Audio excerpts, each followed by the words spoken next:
تمام تعریف اللہ کے لیے ہے جس نے انسان کو سب سے اچھے ڈھانچے پر پیدا فرمایا۔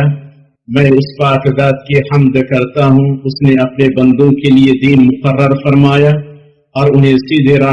راستے کی رہنمائی کی۔ میں گواہی دیتا ہوں کہ ایک اللہ کے سوا کوئی معبود برحق نہیں، اس کا کوئی شریک نہیں، اور میں گواہی دیتا ہوں کہ ہمارے سردار اور نبی محمد اللہ کے بندہ اور رسول ہیں جو معزز مقام اور محکم طریقے والے ہیں۔ اے اللہ تو درود و سلام نازل فرما اپنے بندہ اور رسول محمد پر، ان کے اہل خانہ اور صحابہ پر جو کہ فراواں فضل والے ہیں۔ اما بعد، اللہ کے بندو، آپ اللہ کا تقوی اختیار کریں اور یاد رکھیں کہ آپ اس سے ملاقات کرنے والے ہیں، اس کے سامنے کھڑے ہونے والے ہیں۔ سو نیک بخت وہ ہے جس نے اس مقام کے لیے تیاری کی، اس کے لیے ساز و سامان لیا اور سب سے بہتر توشہ اختیار کیا۔ اللہ کی طرف جانے والی ہر وادی پر چلا اور اس کے قبولیت، مغفرت اور خوشنودی کی امید کرتے ہوئے ہر قول و عمل کے ذریعے اس کی قربت طلب کی۔ اللہ کا فرمان ہے اور اپنے ساتھ سفر خرچ لے لیا کرو، سب سے بہتر توشہ اللہ تعالیٰ کا ڈر ہے۔ اور اے عقل مندو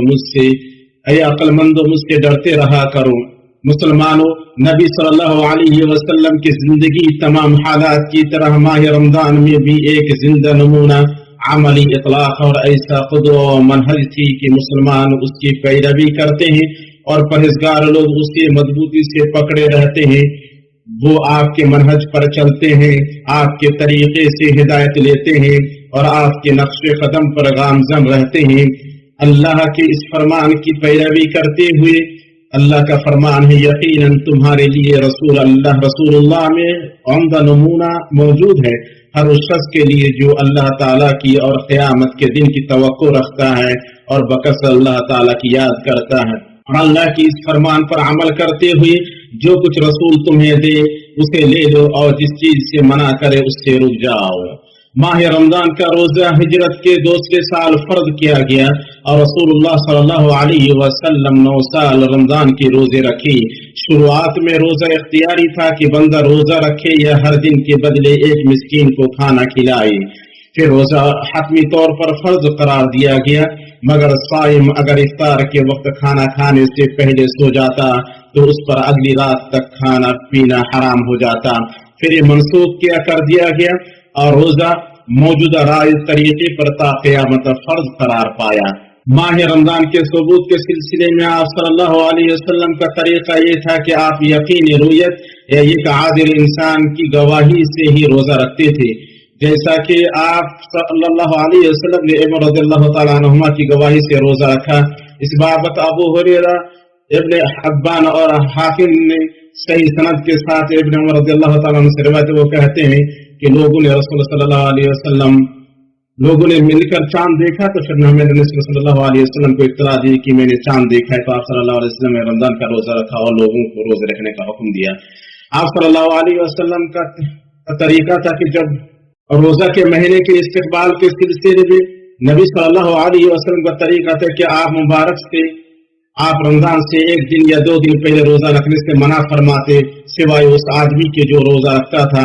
تو وہ روزہ رکھے، جیسا کہ اس حدیث میں آیا جسے شیخین نے اپنی صحیح میں ابو رضی اللہ تعالیٰ عنہ سے روایت کیا اور الفاظ بخاری کے رسول صلی اللہ علیہ وسلم نے فرمایا تم میں سے کوئی رمضان سے 1 دن یا 2 دن پہلے روزہ نہ رکھے، مگر ہاں اگر کوئی آدمی پہلے سے روزہ رکھ رہا تھا تو اس دن کا وہ روزہ رکھے۔ روزے کے دن کے استقبال کے سلسلے میں آپ صلی اللہ علیہ وسلم کا طریقہ تھا کہ آپ سحری کرتے ہیں اور سحری کرنے کی ترغیب دلاتے اور اس پر ابھارتے